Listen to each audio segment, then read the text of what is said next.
दोस्तों, हम सब की ज़िंदगी में कुछ ऐसे लोग होते हैं जिन्हें हम कभी भी नहीं भुला सकते और उनकी यादें हमेशा हमारे साथ रहती हैं।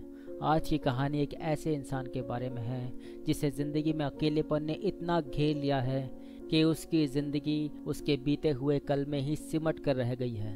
इस फिल्म की कहानी मुझे बहुत पसंद आई और अगर आपको ये कहानी पसंद ना आए तो इसे मैं अपनी ही हार मानूंगा, क्योंकि ये कहानी किसी के भी दिल को छू सकती है। कहानी की शुरुआत में हम एडम को देखते हैं, जो कि पेशे से एक स्क्रीन राइटर है। वो सुबह से शाम तक अपने रूम में ही रहता है और अपनी स्क्रिप्ट लिखने की कोशिश करता है, मगर कुछ लिख नहीं पाता। रात को फायर ड्रिल का अलार्म बजता है और वो बिल्डिंग से बाहर आ जाता है। बाहर आकर वो देखता है बिल्डिंग में एक रूम की लाइट ऑन थी और वहाँ एक लड़का खड़ा है। इस बिल्डिंग में ज्यादा लोग नहीं रहते हैं। फायर ड्रिल खत्म होने पर एडम अपने रूम में वापस आ जाता है और फिर वही खिड़की वाला लड़का, जिसका नाम हैरी है, एडम के दरवाजे पर आता है। वो एडम से पूछता है कि जब पूरी बिल्डिंग खाली है तो वो कैसे इस सन्नाटे में रह पाता है। कोई खिड़की भी नहीं खुलती, नहीं तो कोई कूदकर अपनी जान ही दे दे। मगर शायद ये बिल्डर्स के लिए फायदेमंद नहीं होगा कि कोई खिड़की से कूदकर सुइसाइड कर ले। यह कहकर वो हंसने लगता है और एडम से ड्रिंक के लिए पूछता है। एडम मना कर देता है। हैरी अंदर आने के लिए भी पूछता है, मगर एडम फिर मना कर देता है। अंदर आकर एडम के चेहरे के भाव बदल जाते हैं, जैसे वो हैरी को अंदर बुलाना चाहता था पर हिचकिचा गया। हैरी भी अपने रूम में वापस चला जाता है। अगली सुबह एडम फिर से लिखने की कोशिश करता है पर लिख नहीं पाता। वो अपने बचपन की तस्वीरें और खिलौने निकाल कर देखता है और बिल्डिंग से बाहर वो ट्रेन को जाते हुए देखता है। फिर एडम भी ट्रेन से सफर करके अपने पुराने घर जाता है। वो वहाँ थोड़ी देर पार्क में बैठता है और इधर उधर घूमता है। फिर उसके पिता उसको बुलाने आते हैं। वो फिर एडम को घर लेकर जाते हैं। घर पहुंचकर उसकी माँ उसको देखकर हैरानी के साथ साथ खुश होती है, क्योंकि एडम अब बड़ा हो चुका है, और अंदर बुलाती है। वो एडम से पूछते हैं कि वो अब कहाँ रहता है। लंदन में, एडम जवाब देता है। उसकी माँ ये जानकर खुश होती है कि एडम एक राइटर है और कुछ क्रिएटिव करता है। वो बीते दिनों को याद करते हैं जब एडम छोटा हुआ करता था। वो बहुत इमोशनल हुआ करता था। वो पटाखों से डरता था। तीनों मिलकर बहुत सी बातें करते हैं। एडम अपने मॉम डैड को साथ में डांस करते हुए देखकर खुश होता है। वापस जाते वक्त उसकी माँ उसको फिर से आने को कहती है और भावुक होती है। एडम कुछ देर वहीं अपने घर को देखता है और फिर वापस आ जाता है। आज अपने पेरेंट्स से मिलकर उसे जरूर अच्छा लगा होगा। वापस आकर वो लिफ्ट में हैरी को देखता है और उसे ड्रिंक के लिए पूछता है, पर हैरी अपने फ्लोर पे लिफ्ट से उतर चुका था। एडम पुरानी तस्वीरें देखता हुआ सो जाता है।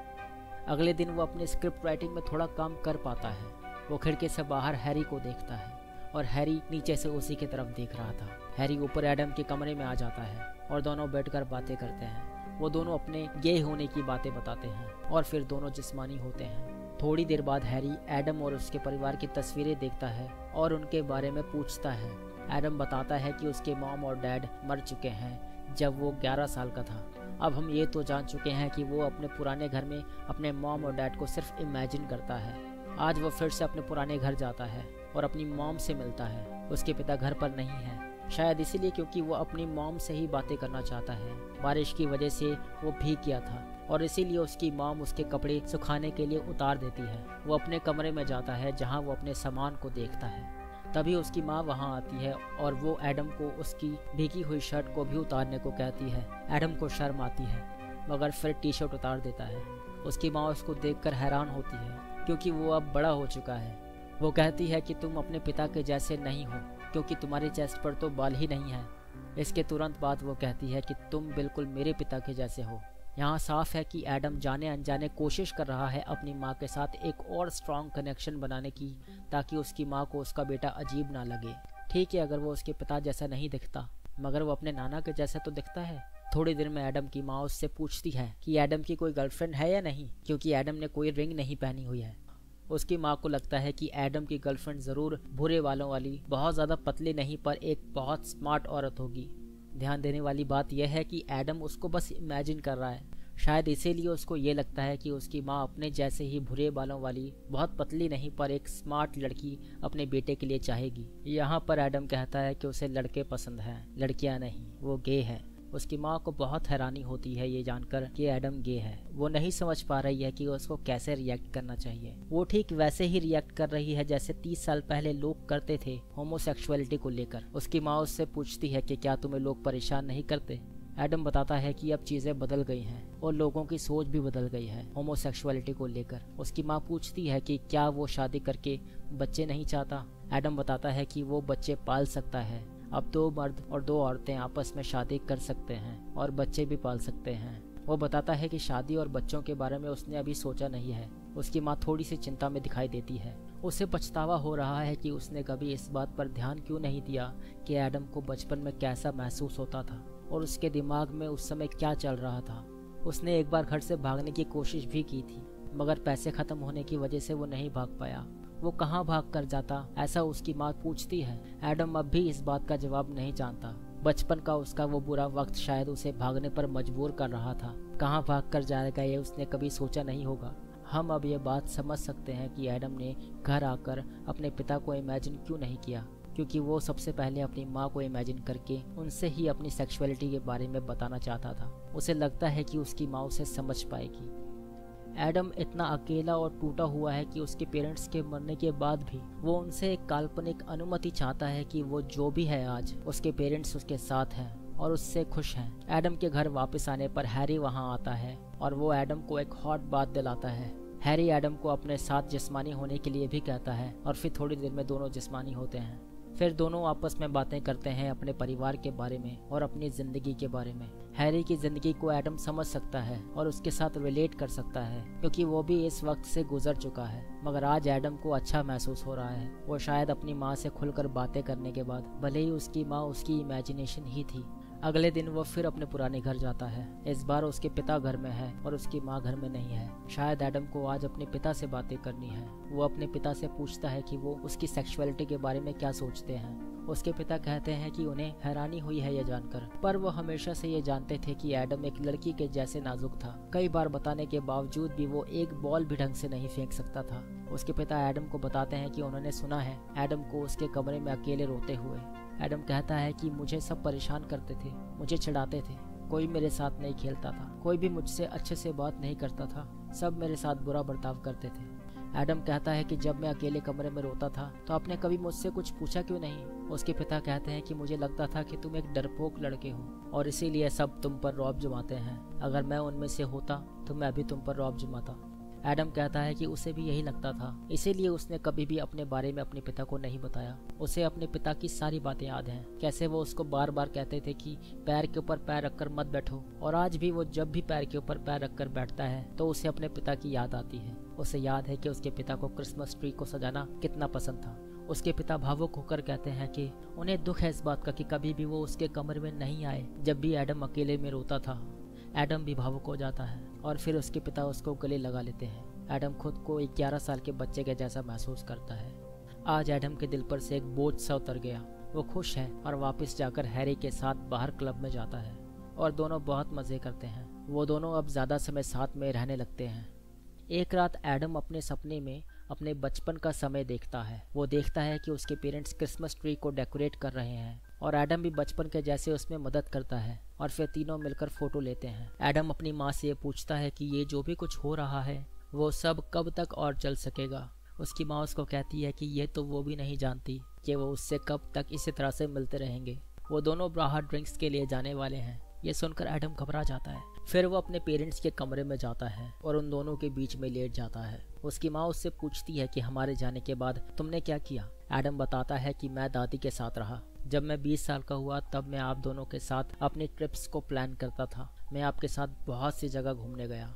हमने बहुत मज़े किए हैं। हम लड़ते भी थे पर हम सब साथ थे। इतना कहकर एडम भावुक हो जाता है और पूछता है कि क्या यही वो पल है जब वो अलग होने वाले हैं। तभी एडम के ऊपर पीछे से एक हाथ आता है। वो ये सोचता है कि ये उसके पिता का हाथ है, पर वो हैरी का हाथ होता है। हैरी उसको किस करता है और फिर उसकी माँ गायब हो जाती है और फिर हैरी भी गायब हो जाता है और फिर वो खुद को एक ट्रेन में पाता है, वहाँ हैरी भी है और फिर वो हैरी का पीछा करता है और फिर हैरी भी गायब हो जाता है। एडम एक जगह बैठ जाता है और उसके अंदर का बच्चा बस चीखना चिल्लाना चाहता है, जैसे किसी परेशानी से गुजर रहा हो। पता चलता है कि एडम अपने घर में अपने बिस्तर पर है और सपना देख रहा था और उसके साथ हैरी है। वो हैरी से लिपट कर रोने लगता है।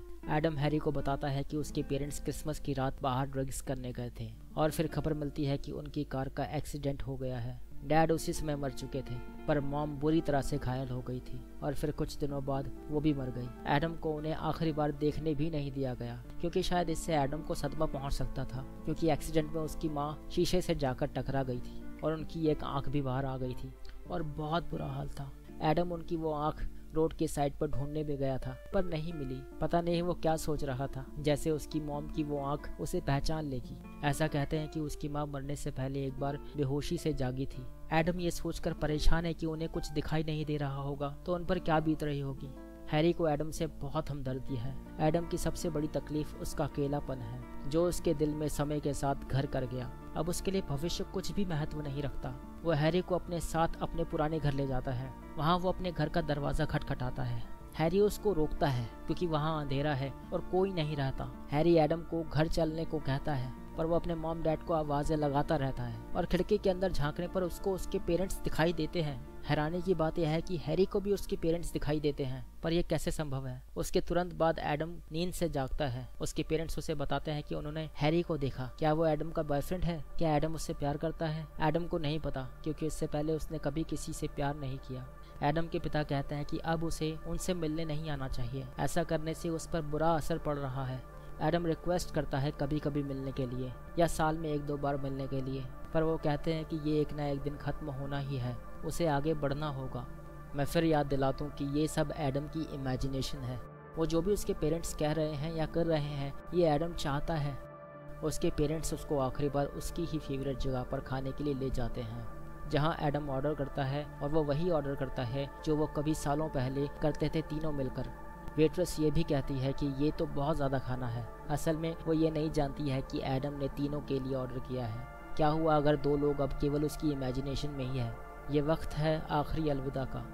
वो पूछते हैं कि क्या वो उनके मरने के बाद सदमे से जल्दी उभर गया था या देर लगी थी। एडम कहता है कि जल्दी उभर गया था और उसके पेरेंट्स को इस बात से कुछ संतोष मिलता दिख रहा है, पर यह सच नहीं है। एडम ने अपने पेरेंट्स का दिल रखने के लिए ऐसा कहा।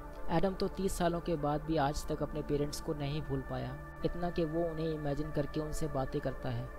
अब एडम के डैड के जाने का वक्त आ गया है, पर एडम उन्हें थोड़ी देर और रुकने को कहता है, मगर एडम के डैड को जाना पड़ेगा और यही ज़रूरी है। और क्योंकि वो पहले मर चुके थे, इसलिए भी उनका पहले जाना ज़रूरी है। आखिर में वो यही कहना चाहते हैं कि वो एडम के बारे में जानकर खुश हैं और एडम से प्यार करते हैं और उन्हें एडम पे गर्व है, वो आज जो भी है जैसा भी है। एडम भावुक होकर रोने लगता है। तभी उसकी माँ घबरा कर कहती है कि एडम क्या तुम हो वहाँ? मुझे कुछ दिखाई नहीं दे रहा। एडम अपनी माँ का हाथ पकड़ लेता है। उसकी माँ उससे कहती है कि मैं तुम्हें महसूस कर सकती हूँ। एडम के मन की ये बात उसको ज़रूर तकलीफ देती रही होगी कि उसकी माँ मरने से पहले होश में आई थी, तब वो कितना घबरा गई होगी जब उन्हें कुछ दिखाई नहीं दे रहा होगा। तब एडम वहाँ नहीं था, शायद इसीलिए उसकी माँ को जाने से पहले दिखना बंद हो गया है। आखिर ये एडम की इमेजिनेशन ही है। वो एडम को जाने से पहले कहती है कि हैरी एक अच्छा लड़का लगता है मुझको, तुम्हें उससे बात करनी होगी और एक दूसरे का साथ देना होगा, एक दूसरे को खुश रखना होगा। एडम वादा करता है।